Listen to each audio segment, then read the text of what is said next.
Aizako malala ny tompo ho aminareo anie ny fahasoavana sy ny fiadanana avy amin'ilay Andriamanitra ray sy Jesoa Kristy tompontsika. Amen. Fanadiovana ny fanasan'ny tompo. Fanadiovana ny fanasan'ny tompo. Zany no misongadina amin'ny nofinainantsika anio amin'ny bokin'ny tantara faharoa toko fahatelopolo, ny andininy fahatelo ambin'ny folo hatramin'ny andininy faharoapolo. Fanadiovana ny fanasan'ny tompo. Raha vao tonga teo amin'ny fitondrana i Ezekia mpanjaka dia niezaka sy nanao arak'izay azony atao hamerina amin'ny laony ny fiainam-pivavahan'ny Jiosy, ny vahoaka tao amin'ny fireneny Jody zany. Marihana mantsy fa fony ahaza mpanjaka, izay mpanjaka teo anoloan'ny Ezekia dia tena nanao izay ratsy tokoa iahaza teo imason'i Jehovah.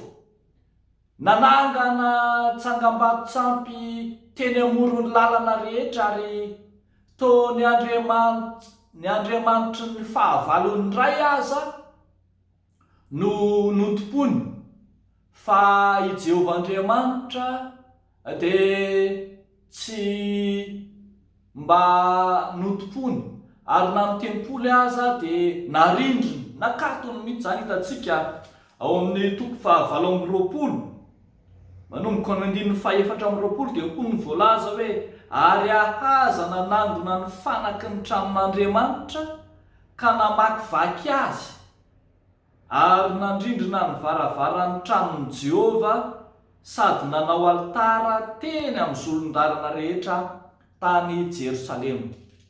Arak'izany dia tena adin'ny olona tanteraka ny fanompona an'Andriamanitra. Tsy nisy intsony ny fankalazana ny Paska, ary hitantsika tao amin'ny toko fahatelopolo fa ny andininy fahatelo aza dia milaza fa na ny mpisorona na ny levita aza efa tsy nanao ny asany intsony, efa tsy nahatadidy intsony, efa tsy nanamasina ny tenany intsony. Indro ary Ezekia mpanjaka namoaka didiny amin'ny hiverenana indray ankalaza ny Paska, fa ny fankalazana ny Paska dia tsy midika ho fahatsiarovana ny famonjena tany Egipta fotsiny, fa tena midika fanadiovana tanteraka mihitsy, fanadiovana ny tempoly, fanamasinana ny tena, fialana sy fiverenana indray amin'Andriamanitra, ary indrindra izao fanasana ny vahoaka, hanadio ny tenany sy hankalaza ny Paska izao indray dia sarentina ilazana hanadiovana ny vahoaka hiala tao anatin'ny fanompo-tsampy sy ny hafa rehetra. Eto ary dia hitantsika tsara fa asaina vonona ny Paska mba hahatonga azy ireo hanamasina ny tenany eo anatrehan'Andriamanitra. Hitantsika eto fa tsy lay endrika ivelany tahaka ny fombafomba fanao amin'ny famonoana ny Paska loatra no zava-dehibe, fa ny fo manolotra, ny fo manompo, ny fo entina manatona an'Andriamanitra no tena sarobidy izay anehoan'ny vahoaka ny fieken'ny fahotana ary hanadiovan'Andriamanitra azy. Ao anatin'izany no miseho ny fanamasinana sy ny fanadiovan'Andriamanitra.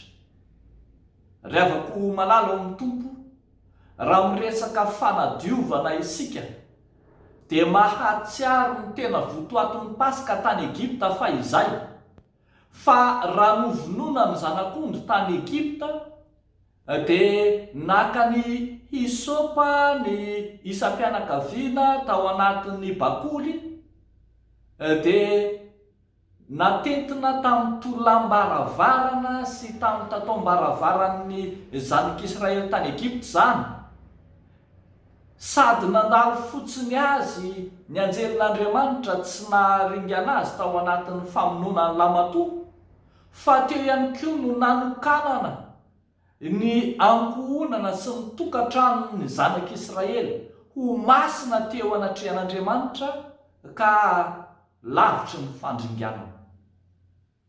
Ary mbola zany ihany koa ny hevitry ny Paska kristianina, lay tao amin'i Jesosy Kristy, lay efa noteneniny fa ny tenany izay novonoina, ny rano izay nilatsaka teo amin'ny hazo fijaliana, no ranony fanekena vaovao, ranony fanadiovana ny mino. Arak'izany, mandray fanadiovana ny mino ao amin'ny fanasan'ny tompo. Ao amin'ny fanasan'ny tompo no hatsiarovan'ny mino ny famelana ny elona. Ao amin'ny fanasan'ny tompo no itenenan'i Jesosy fa fanekena vaovao ho famelan-keloka na fanadiovana rahateo. Mahatsiaro voavela eloka ny mino mandray ny fanasan'ny tompo, mahatsiaro voadio afaka amin'ny fahotany izay miombona amin'ny fanasan'ny tompo, satria i Kristy lay nanadio ny fahotana teny amin'ny hazo fijaliana no tsaroana ao anatin'ny fanasan'ny tompo. Tsy ny manetsikeloka, tsy ny fiverenana mamerimberina ny fahotana efa nibebahana intsony arak'izany no tokony hanamelohana ny tena, fa efa nodiovin'i Kristy teo amin'ny hazo fijaliana zany. Fampanantenana sy tokomenany mino rehetra zany, hatsiarovana fa voavela ny elokao no ny rano Kristy izay nalatsaka teo amin'ny hazo fijaliana. Midika ho fanadiovana arak'izany ny fandraisana ny fanasan'ny tompo. Dia mampahery ny mpandray fanasan'ny tompo rehetra, fa tsy mpandray ny fanasana fotsiny ianao, fa mpandray efa voavela eloka rahateo. Dia ho an'Andriamanitra irery any ny voninahitra. Amen. Ivavaka isika. Misaotra anao zay Andriamanitra ny amin'ny fanomezana lehibe nomenao dia ny famelan-keloka taon'ny rano Jesosy Kristy izay nalatsaka teny amin'ny hazo fijaliana. Misaotra anao zay Tompo fa sarobidy loatra zany famelan-keloka izany, ka anananay fiainam-pahamasinana, fiainam-pifaliana ary fiainam-piadanana ankehitriny. Ankehitriny izay dia mitondram-bavaka ireo kristianina ao anatin'ny aretina, ireo izay ao anatin'ny tsy fahasalamana, naiza naiza toerana misy azy, maheno izao tenin'Andriamanitra izao, na any amin'ny toeram-pitsaboana, na any an-tokantrano any, na iza Tompo, efa nitaraina taminao, ianao hahakasika ny rofon'aretiny ka hanaisitra izany. Dia tahaka izany koa nitondranay am-bavaka ireo lazon'ny fahoriana sy ny ady sarotra isan-karazany Tompo.